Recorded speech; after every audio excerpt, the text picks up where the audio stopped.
Hello everyone, কেমন আছো? আশা করি খুব ভালো আছো, সুস্থ আছো। আমিও খুব ভালো আছি। এটা হচ্ছে কার্তিক পুজোর দিনের ব্লগ।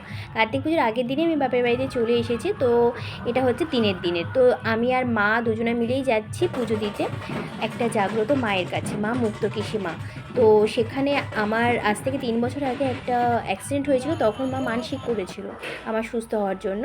তাই মায়ের কাছে সেই পুজোই দেওয়া হচ্ছে। মা প্রতি বছরই দেয়, 3 বছর থেকেই শুরুটা করেছে মা পুজো দেওয়া।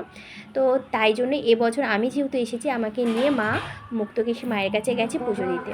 তো এই দেখো, তোমাদের শুধু দেখাচ্ছি যে কত লোক হয়, কত বাইরে থেকে দূর দূর লোক জায়গা থেকে লোক আসে এই মায়ের কাছে পুজো দিতে। মানে মা এতটাই জাগ্রত, মা মন থেকে মাকে ডাকলে সত্যি পাওয়া যায়, যেটা আমার সাথে হয়েছে। তো যাই হোক, পুজো হতে হতে সন্ধে হয়ে গেছিলো।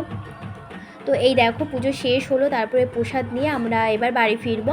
তো এখন আমরা বাড়ি ফিরতে পারিনি, আমাদের বাড়ি ফিরতে ফিরতে আমাদের সন্ধ্যে 7টা হয়ে গেছিলো। তো যাই হোক, এবার আমরা প্রসাদ নিয়ে বাড়ির দিকেই যাচ্ছি। দেখো যেতে যেতে কত ঠাকুরও দেখে ফেললাম। তো চলো ভিডিওটা এখানেই শেষ করি।